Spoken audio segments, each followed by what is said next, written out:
Good morning, everyone. Today I will be showing you how to replace the cabin air filter on a 2007 Toyota Avalon XLS. Now, the purpose of the cabin air filter is that it filters out the air that comes through your vents and is the air that you will end up breathing. Now, it is very important to change your air filter regularly at the recommended interval, typically 25,000 to 30,000 miles or so. And it is important to change that because you do not want to be breathing dirty air. I don't think anyone wants to be breathing dirty air. So today I will be showing you how to replace the cabin air filter to make sure that you avoid breathing dirty air. Now, in my opinion, this is a relatively easy fix, and this concept applies to most vehicles that I have seen in my experience. Every vehicle is different, but for the most part, these steps should apply to your vehicle, as I believe it is a relatively universal way of doing things. Our first step will be to open the glove box, and if you look on the right side of the glove box, there is a little connect from the little arm there to the actual glove box itself. Now this is very simple. All you have to do is just push the control arm out and it will disconnect from the glove box, as you can see right there. Now, I did realize after some research that normally there is a screw that is in there. However, on this specific car, there does not happen to be a screw there, possibly lost or broke or whatever. But normally there would be a screw there, hence where the screwdriver comes into play. However, because there is no screw there, I don't think I will be needing to use a screwdriver, but be aware that normally there is a screw there and hence why you need the screwdriver. Our next step is going to be to push in on each side of the glove box to release the stops and then lower the glove box so we can gain access to where the cabin air filter is located.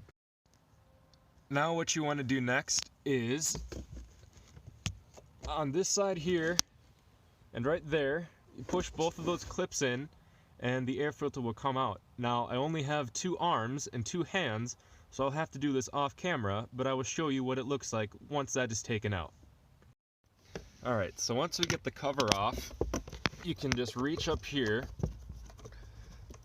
Come on. It's hard doing this with one hand. Alright, well, I broke it, but that's no big deal since I will be replacing it.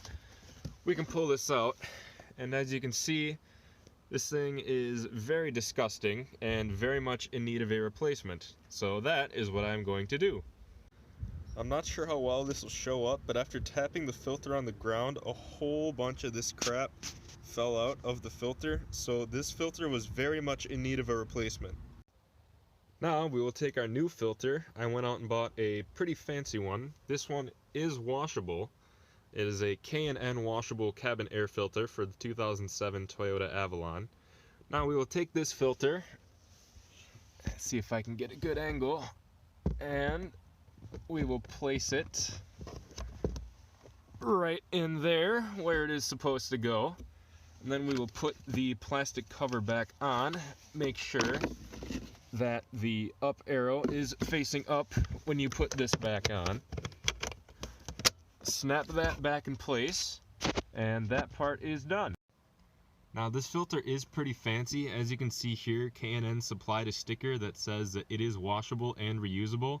Basically, whenever it gets dirty, just take it out and just blast some compressed air through it, and it should clean it up. I think it's pretty cool. Instead of having to go out and buy a new cabin air filter every 25 to 50,000 miles, whatever your service interval recommends, instead of having to go out and buy a new air filter, you can just take the one that you have, clean it out, and put it back in. Something that I think is pretty cool. I think it is very much worth paying a little bit of extra money up front to save money in the long run. I realized after replacing the cabin air filter that it would be a good idea to vacuum out the inside where the cabin air filter is. Once you take your old one out, to vacuum it out and clean it up before you put the new one in. I did not do that because I am lazy, and in hindsight, but going forward I think that I will do that, and I recommend that everyone else do that to make sure that they don't put a clean air filter into a dirty space. Alright, our next step, now that we got the air filter in and the cover back on, is to bring the glove box back up, bring it past the stops, and then you want to reconnect the dampener arm to the part of the glove box where it connects. I will probably have to do this off camera because it will take 2 hands and I only have 2 hands. So we will reconnect that, and then after that you will just close up the glove box and then your replacement is done. Hopefully this video was informative enough for you to be able to replace your cabin air filter on your vehicle. This does seem to be a pretty universal concept. I think that it's a very simple job, and I think that the job can be performed very similarly to this. Some vehicles may be kind of funny in that you have to tear apart the dash or something like that, but for the most part I believe that most vehicles use this concept, and hopefully you can apply this to your vehicle and replace your cabin air filter.